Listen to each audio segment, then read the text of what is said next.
So I'm delighted today to be joined by Scott Macrae, who's Managing Director of Right at Home. It's Windsor and Maidenhead. Is it Scott or Maidenhead and Windsor? It's actually Maidenhead and Slough district. Oh, there we are. Yes. I'll leave Scott to explain for those of you perhaps from outside the country that aren't familiar with where that is. We will cover that in a second, but I'm really pleased to be joined by Scott, and he's running a really good business. And what we're going to do is to have a chat with him about some of the philosophy behind his growth. So perhaps first of all, Scott, tell us a little bit about the area, the territory you have, and your business. So we're in Maidenhead, okay, which is west of London, next to Slough, and just a little bit further north from Windsor, where they had that famous wedding last weekend, which I wasn't invited to, but I didn't care because I went to the cup final instead. So your ticket went unused. Absolutely. Oh, very good. And so it's the case in your territory where you provide home care that pretty much everyone is a millionaire. Would that be right? So therefore it's a challenge to find staff, or one of the challenges to find staff. Certainly, on where we are, we're on the river in Maidenhead. So down the river, we're in Bray, and that's got more Michelin star restaurants per head of population than anywhere else in the world. So there's a lot of wealth around here, and not so many care staff looking for care work. So in terms of finding clients, then it's a great territory potentially, but of course a challenge finding the staff. So tell us a little bit about how long the business has been going, and then your sort of realization, I guess, that recruitment, well, and retention, but we're focused on recruitment, is how that features in your strategy. So we've been going 5 years now.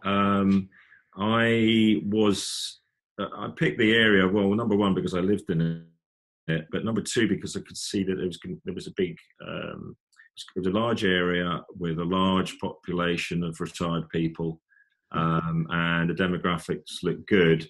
What I didn't realise was how difficult it was going to be to recruit. Mm. So the business growth was relatively small for the first 3 years, and then I realised that somebody needed to focus on recruitment, because that was the thing that was stifling the growth, not the fact that we weren't doing a good job, that we weren't a great care company. It was the fact we didn't have enough carers to meet the demand. And you decided to focus on that yourself. Did you hire a recruiter, or did you think, I'm going to do this, myself first of all?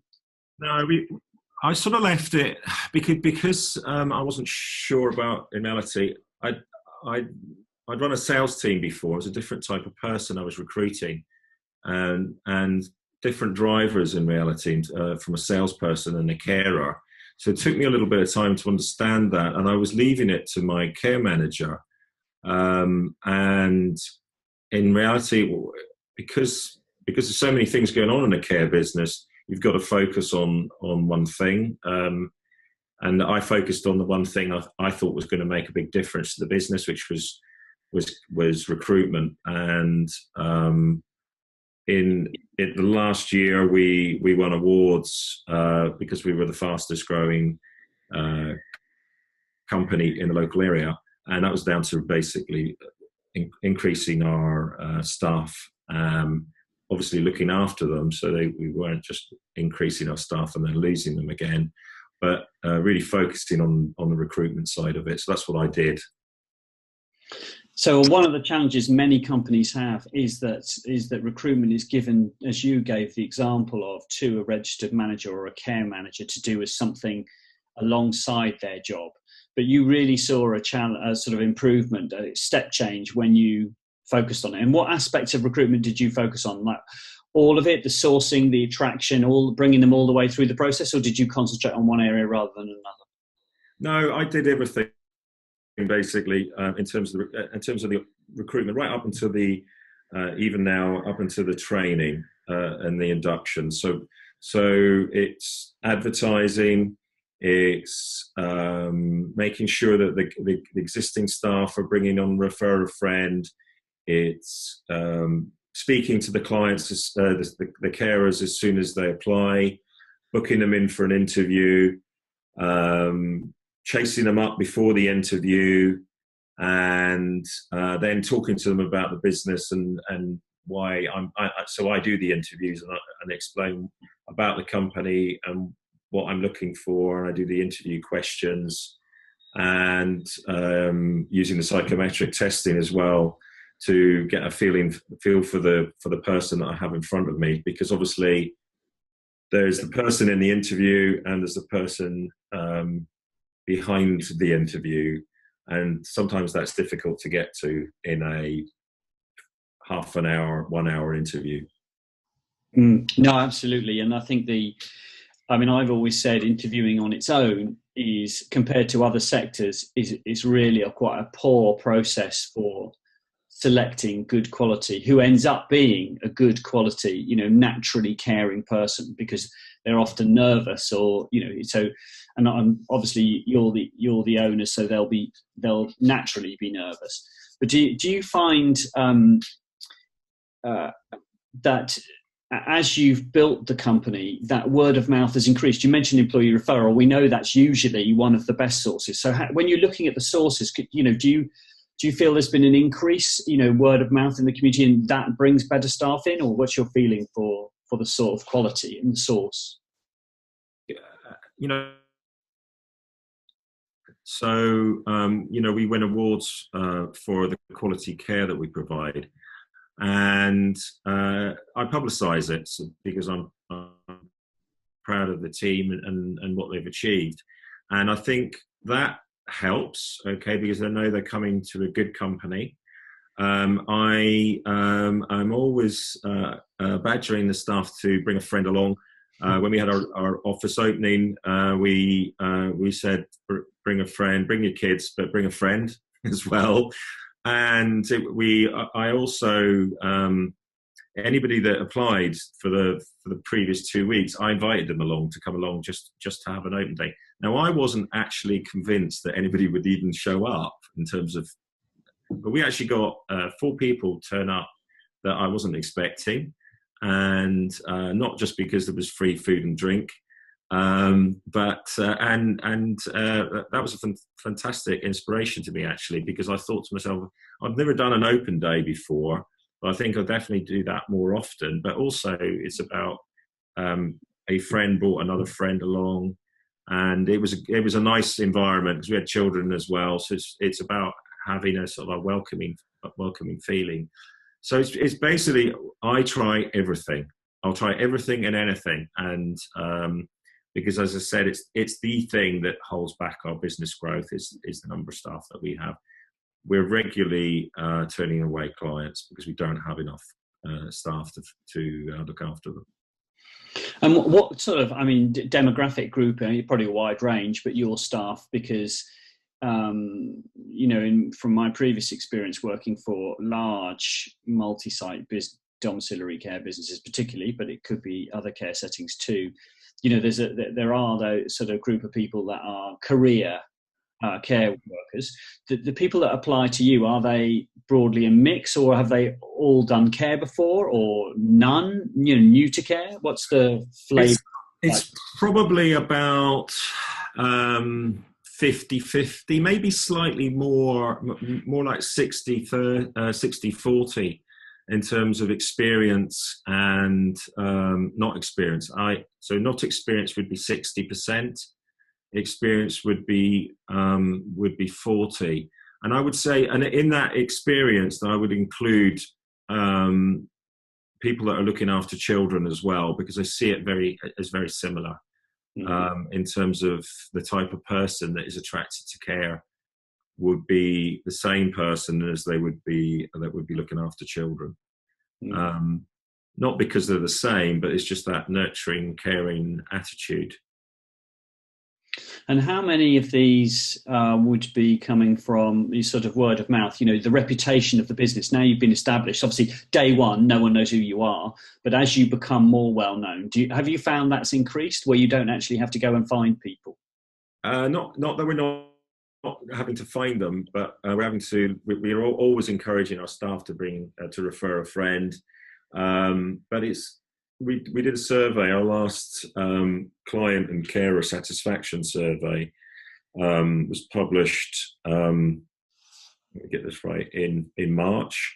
And one of the questions that the carers were asked is, where did you hear about us? And 30% of the carers came through word of mouth. So, and they're easier to work with, the ones that are at word of mouth, because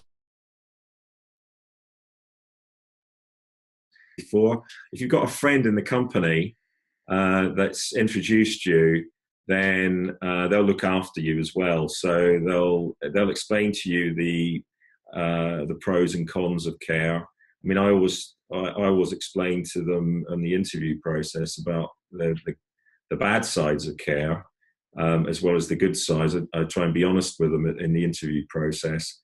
But it's also, if you've got a friend explaining to them and helping them through the process, it makes it easier in terms of onboarding, especially for people that have never done care before. Yeah, absolutely. What we found, they sort of handle the personal care elements and some of the things that people might drop out early if you sugarcoated or even they don't even listen if you say, look, it's like this, until it's more convincing from their friend who's actually doing the job, isn't it? Yeah, absolutely. I mean, and I always do the analogy. Well, that's one of my questions. Actually, you go into somebody, they vomited everywhere, they've had an accident down below. I said, how do you react? What do you do? That's one of my questions, and I watch their face and and the shock of some of them, but some people immediately straight away just say, I just clear them up, tidy them up, and if they were okay, then just tidy them up. But that is one thing saying it, it's another thing doing it. Mm-hmm. No, yeah, absolutely agree. And so you found those word of mouth staff members to be. I mean, you may not have measured how long they stay, but certainly we see it as a very high quality referral source. And the way do you think it's the reason you're getting 30%, which is high, which is really good? How would you put that? Would you put that down to constantly reminding people? I mean, obviously they need to want to work there, and they wouldn't recommend a friend if they didn't like it. So, are there any other sort of insights you've got about employee referrals?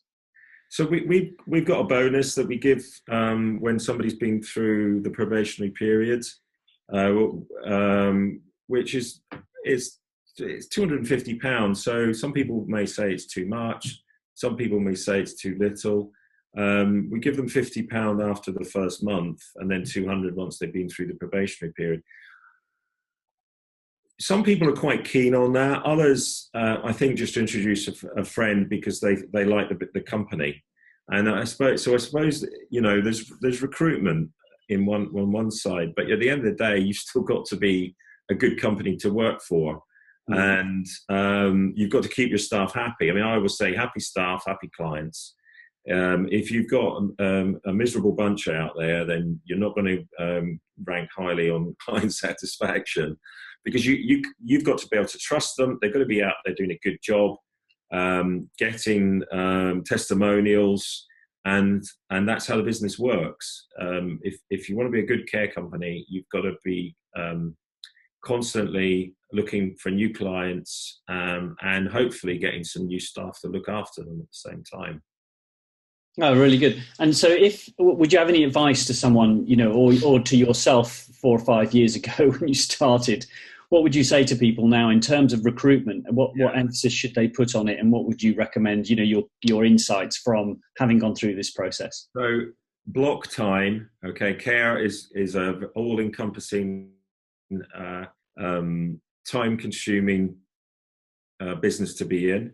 It's very interrupt driven. So you have to block time, be very focused, and spend time recruiting, whether it is making sure your adverts are refreshed, making sure you're talking to the carers when they come in about refer a friend, chasing up the candidates, getting them booked in for interviews, interviewing them, block time, because that is the thing that will make a difference to your business, is spending time on getting good candidates through and on and working for you. And we've seen, you've seen the result of that with, your huge growth and the awards you got for it. So that's really very helpful insight. And thank you very much, Scott, for your time and sharing, some of your experiences of recruitment. Really appreciate it. You're welcome. Thanks a lot, Neil.